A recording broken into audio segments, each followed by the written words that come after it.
Hindi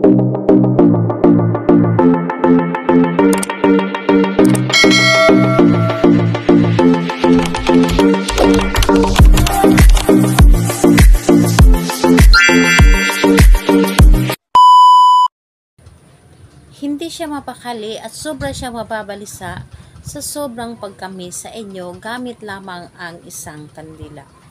Hello mga guys, kumusta kayo? Panibagong araw, panibagong video na naman tayo. And sa araw na ito ay isa na namang video ang aking tuturo sa inyo na simpleng gabay o simpleng pamamaraan na makakatulong sa atin. At bago ang lahat, gusto ko lang mag-disclaimer sa mga taong hindi naniniwala at hindi gusto ang mga kagaya nitong video. Please skip this video and maghanap kayo ng videos na gustong gusto nyo dahil ang video na ito ay para lamang ito sa mga taong naniniwala and gusto mag-try. Sa lahat po ng mga nagko-comment dito sa aking video dito sa loob ng aking channel, mag-ingat sa lahat ng mga nagre-reply sa inyo na dinadala kayo sa kanilang WhatsApp in Evo app upang makaiwas po tayo sa scam. Ngayon po, ituturo ko sa inyo paano tayo or paano siya mababalisa, paano siya hindi mapakali sa sobrang pagkamis sa atin. Alam nyo ba na ang isang kandila ay sobra itong makapangyarihan?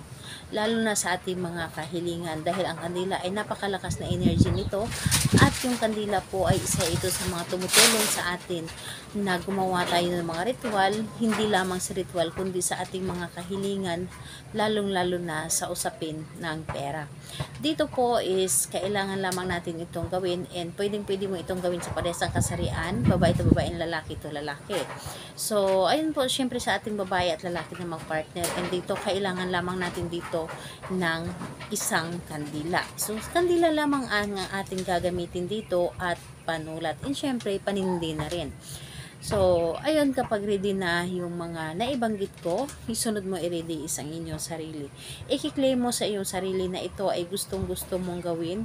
Ito ay para sa, ito po ay kailangan na hindi ka magdalawang isip na gumawa ng isang ritual. Dapat po ay buo ang inyong loob sa paggawa nito, buo ang inyong tiwala at paniniwala. Hindi ka dapat nag-anilangan o nagdalawang isip sa paggawa nito. Ngayon po, kapag ready ka na, ay pwedeng-pwede mo na itong umpisahan. So, dito sa isang kandila, dito sa gilid ng kandila, kumuha ka ng karayom, pin, or ballpen na hindi na ginagamit, isusulat po ninyo yung pangalan at apelyido ng inyong target dito. So, pangalan at apelyido niya, tapos dito sa kabilang side, isusulat nyo din po yung pangalan mo at apelyido na ikaw po ang gumawa. And dito sa kabila, isusulat po ninyo ang inyong nais. So, halimbawa na lamang na mababalisa ka sa sobrang pagkamis sa akin. Hindi ka mapakali kung hindi mo ako makakausap, hindi mo ako makikita, hindi mo ako makakasama. Kung kaya lamang pagkasyahin dito sa kandila, yung isusulat ninyo, yun lamang ang isusulat po ninyo. Yung kaya lamang pagkasyahin. Pero kung hindi kaya ang pagkasyahin, huwag yun nang isulat lahat. Basta ang importante, yung nasa puso ninyo kung ano ang gusto ninyong mangyari. So, ayun. Pagkatapos mo isulat dito, sindihan mo ang kandilang ito ng mga ilang minuto. Or humiling ka, titigan mo lamang yung kandila, yung apoy ng kandila, sasabihin mo dito lahat, yung gustong-gusto ninyo. And, ayun po, hindi mo kailangan na ubusin ang kandila, lalo na kapag malaki.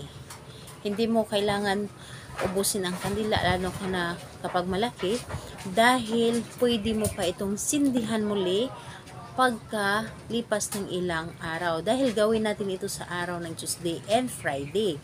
So, dapat ay sindihan natin ito ang kandila every Tuesday and Friday hanggang sa maubos ang kandila na inyong ginamit kung gaano ito kalaki. So, ayun po, so nasabi ko na Tuesday and Friday natin ito dapat gawin. Ayun po, salamat po sa inyo. Bye bye everyone. God bless us all.